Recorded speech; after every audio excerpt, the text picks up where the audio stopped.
नोंथांमोननि बे चेनेलनि गेजेरजों मानगोनां प्रमद बर' सारनि आरो बे बिटिआर खुंथायनि गोहोखौ मानगोनां प्रमद बर'आ माबायदि मिसइउज खालामदों आरो प्रमद बर' बिथां थासेयावनो जोंनि अफिसारफ्रा बिटिआरआव थानाय जायफोर दिनै एडमिनिस्ट्रेटिभ सिस्टेमनि पावाराव थानाय व्यक्तिफ्रा बोरै हालाय हाफाय जानो गोनां जादों दा लेटेस्ट आपडेट आं नोंथांमोननि गेजेराव होनो नागिरदों।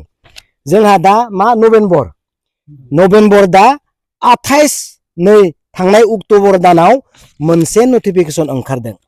बे नटिफिकेशनाव ओरैबायदि लिरदों जे CIT नि रेजिस्टार बिथाङानो जाहैबाय चैतालि ब्रह्म।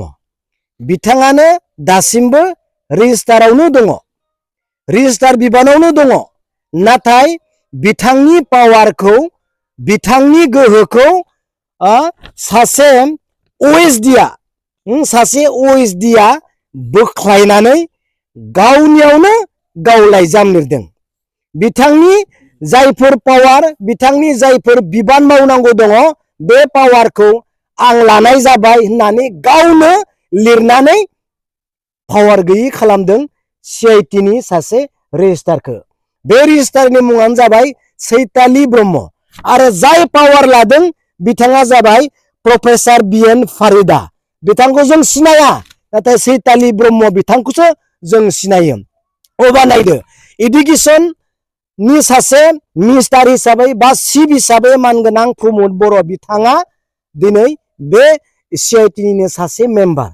बिथाङा बोरै बे डिसिजनखौ लानो हाखौ जे चैतालि ब्रह्मआ सासे दासिमबो रेजिस्टार थानाय समावनो सासे इनचार्ज बाखि 6टा डिपार्टमेन्टखौ बै BN फारिदा होननायनो बोरै इनचार्ज होनो हाखो? बिथाङाथ' रिटायारबो जायाखै, सासे मोनसे उसुबिदा माबायाव बेबस्थायाव चैतालि ब्रह्म बिथाङा गैया, दाबो बिथाङा CIT निनो रेजिस्टार, नाथाय बिथांखौ दिनै पावारलेस खालामनानै होदों 7टा डिपार्टमेन्टआव।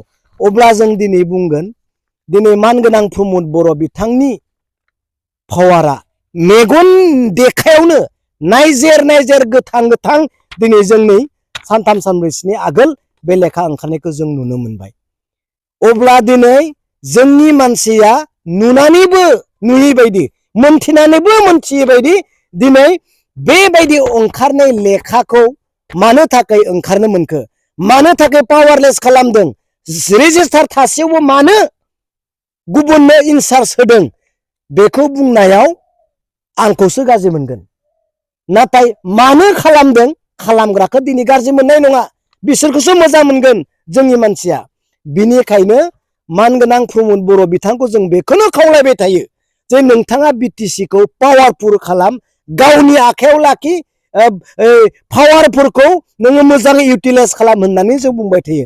नाथाय दिनै नैबे आनएक्सेप्टेड, बिथाङा रिटायार्ड जानायबा आलादा खोथामोन, मा मोनसे गाज्रि अबस्थायाव थानायबा आलादा खोथामोन, दाबो बे रेजिस्टार थासेयावबो बिथांनि पावारखौ दाननानै BN फारिदानो होनायखौ जों नुनो मोनदों। बेखौ जों हामजायाखै, बियो केन्सेल जानांगौ आरो बिनि थाखाय जोङो मानो बेबायदि जानो मोनदों बिनि बेबस्थाखौ जों दिनै लानो गोनां जागोन। Thank you.